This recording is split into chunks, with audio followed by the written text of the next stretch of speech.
That's Mitch McConnell, the longest-serving Republican leader in Senate history, a witness to MLK's I Have a Dream speech, and a guy who always looks like he has a secret, and that secret is that he just doesn't care.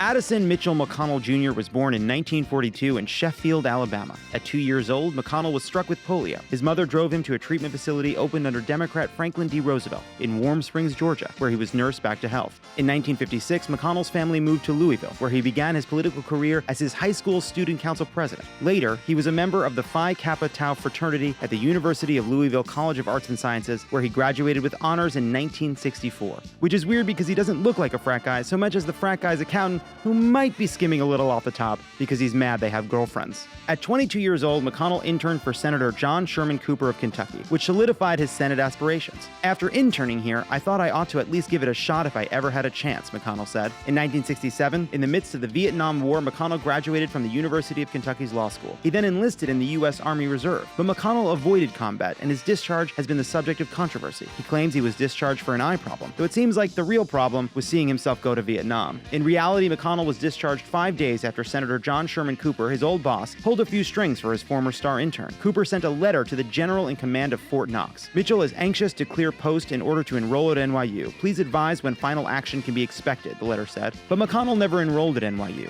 It's unknown exactly why he was discharged, and he won't allow copies of his Army records to be made. Let's just call it a bone spur of contention. Soon, McConnell began to rise through the ranks of Republican politics. He was elected judge executive of Jefferson County before following his dreams and the prophecy of that witch he met in the woods, running for the Senate in 1984. McConnell narrowly won his election against Democratic opponent Dee Huddleston.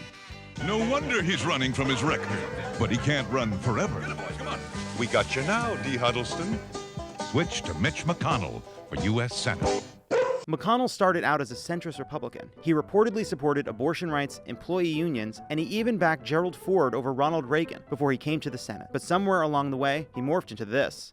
In 2006, long after he shed his centrist past, McConnell was elected minority leader in a Democratic-controlled Senate. He became majority leader in 2015 after Republicans took control of the body. McConnell's goal was clear: say no to everything Obama proposed and make him disappear.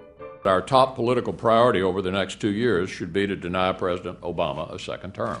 McConnell is a prolific fundraiser, and PACs have donated over $15 million to him. The New York Times notes that his greatest contribution to American politics may be that he was a plaintiff in a case that eventually led to the Supreme Court's Citizens United decision, which opened the door to unlimited corporate political contributions and the subsequent rise of super PACs. It's no wonder why among his few legislative victories under Trump is the passage of a massive tax cut for the richest families and biggest corporations, also known as his base. Perhaps McConnell's biggest legacy will be shifting the direction of the Supreme Court and the federal courts to the right. When Justice Antonin Scalia passed away in 2016, President Obama, with 10 full months left in his term, nominated Merrick Garland, a moderate who had previously been praised by many Republicans, to the Supreme Court. But just hours after Scalia's death was announced, and before President Obama even named a replacement, McConnell stepped up and declared that any appointment by the sitting president should be blocked until a new president was sworn into office. Vacancies should not be filled. There was never a confirmation hearing or floor vote on Merrick Garland. McConnell ignored the vacancy and held on long enough for Republicans to take office. His gamble will pay off for decades, after Neil Gorsuch was confirmed to fill the seat held open for him. McConnell is not shy about this power grab. He said, "One of my proudest moments was when I looked Barack Obama in the eye and said, 'Mr. President, you will not fill the Supreme Court vacancy.'" Either way, our view is this: give the people a voice in filling this vacancy. When another seat on the Supreme Court opened up and Trump's nominee Brett Kavanaugh faced credible allegations of sexual assault and misconduct, McConnell was furious at Democrats. After preventing a hearing on President Obama's nominee and holding a Supreme Court seat open for 310 days, McConnell decided there could not be a delay in confirming Kavanaugh no matter what. It was 88 days ago that President Trump announced his nomination of Judge Brett Kavanaugh.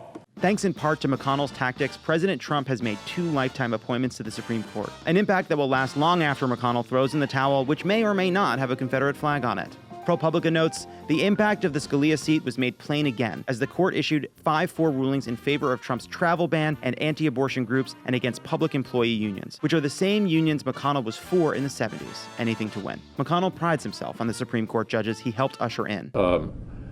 I think it's the single most important thing I've been involved in my career. And there might be more where that came from if McConnell holds his post in 2020. McConnell has been more or less in lockstep with Trump since the former reality host and current fast food enthusiast took office, and that's unlikely to change in McConnell's coming re-election campaign. When asked about a future Supreme Court seat opening up, McConnell creepily said, The answer to your question is we'll see whether there's a vacancy in 2020. So that's Mitch. What's his secret, you ask? His secret is he doesn't care. Plus the witch thing. Don't forget about the witch thing.